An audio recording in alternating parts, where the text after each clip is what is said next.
നമസ്തേ, എല്ലാവർക്കും പുതിയൊരു വീഡിയോയിലേക്ക് വീണ്ടും സ്വാഗതം.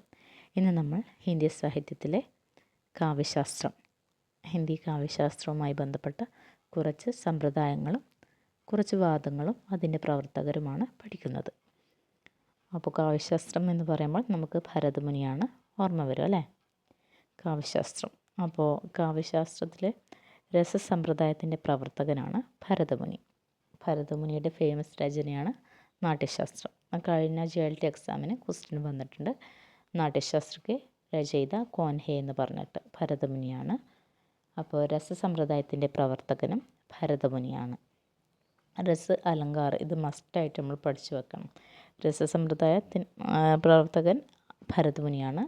അലങ്കാര സമ്പ്രദായത്തിൻ്റെ പ്രവർത്തകൻ ഭാമഹാണ്. അത് അടിവരയിട്ട് നമ്മൾ മനസ്സിലാക്കണം, പഠിച്ചു വെക്കണം.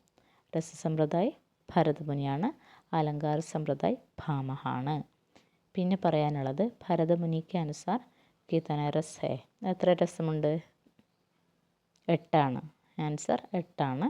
9 എഴുതരുത്, 8. ഭരതമുനിക്ക് അനുസാർ 8 രസങ്ങളാണ് ഉള്ളത്.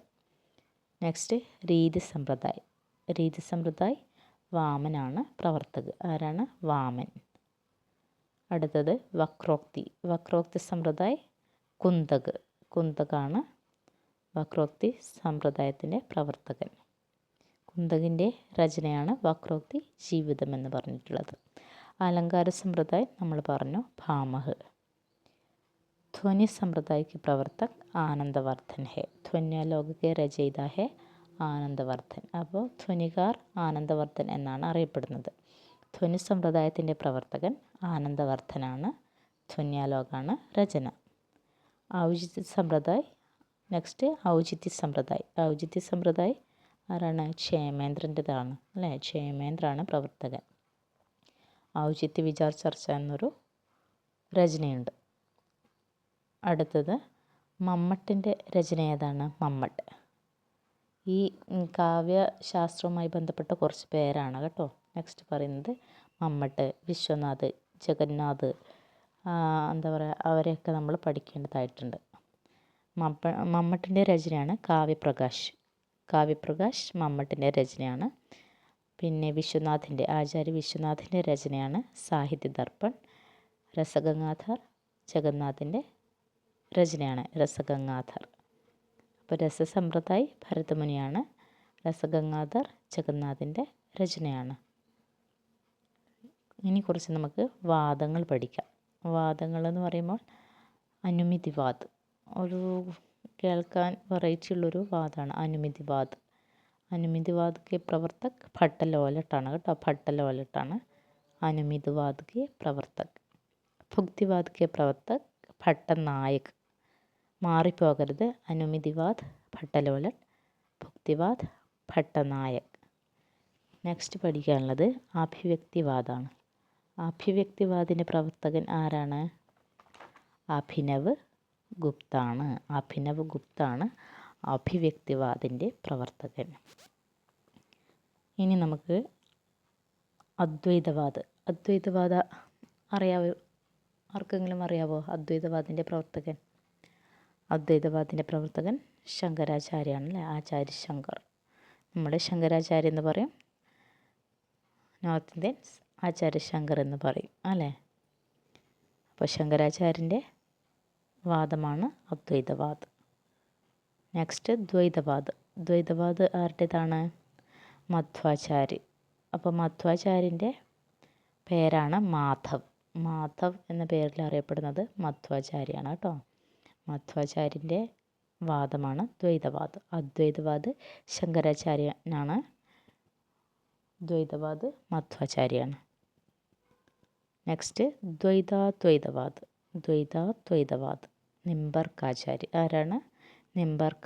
നിംബർക്കാചാര്യ.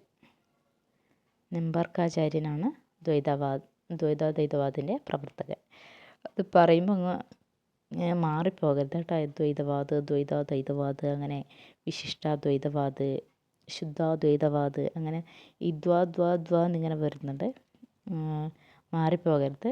ദ്വൈതവാദ് മധ്വാചാര്യ, അദ്വൈതവാദ് ശങ്കരാചാര്യ, ദ്വൈതാദ്വൈതവാദ് നിംബർക്കാചാര്യ. ക്ലിയർ അല്ലേ? നെക്സ്റ്റ് വിശിഷ്ടാദ്വൈതവാദ്. വിശിഷ്ടാദ്വൈതവാദ് രാമാനുജാചാര്യ.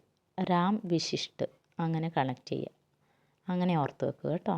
രാം വിശിഷ്ട്, രാം വിശിഷ്ട്, രാമാനുജാചാര്യ വിശിഷ്ടാദ്വൈതവാദ്. നെക്സ്റ്റ് വരുന്നത് ശുദ്ധാദ്വൈതവാദ്. ശുദ്ധാദ്വൈതവാദ് അതിൻ്റെത് വല്ലഭാചാര്യനാണ്. വല്ലഭാചാര്യൻ. വല്ലഭ് ശുദ്ധ് അങ്ങനെ ഓർത്ത് വെക്കുക. വല്ലഭ് ശുദ്ധ്. കേട്ടറ്റും സീട്ടറ്റിനൊക്കെ വരുന്ന ക്വസ്റ്റ്യൻസ് ആണ് ഇവയൊക്കെ. ചേരുംപടി ചേർക്കാനൊക്കെ സീട്ടറ്റിനൊക്കെ വരാറുണ്ട്. അപ്പോൾ ശുദ്ധാദ്വൈതവാദ് വല്ലഭാചാര്യൻ പഠിച്ചില്ലേ? ദ്വൈതവാദ് മധ്വാചാര്യ, അദ്വൈതവാദ് ശങ്കരാചാര്യ, ദ്വൈതാദ്വൈതവാദ് നിംബാർക്കാചാര്യ, വിശിഷ്ടാദ്വൈതവാദ് രാമാനുജാചാര്യ, വല്ലഭാചാര്യ, ശുദ്ധാദ്വൈതവാദ്. വളരെ സിമ്പിളല്ലേ? അപ്പോൾ ഇമ്പോർട്ടൻ്റ് ആയിട്ടുള്ളത് മാത്രമേ ഈ വീഡിയോയിൽ ഉൾപ്പെടുത്തിയിട്ടുള്ളൂ. അത് വാദങ്ങളായാലും സമ്പ്രദായങ്ങളായാലും ഇമ്പോർട്ടൻ്റ് ആയത് മാത്രമാണ് പറഞ്ഞിട്ടുള്ളത്.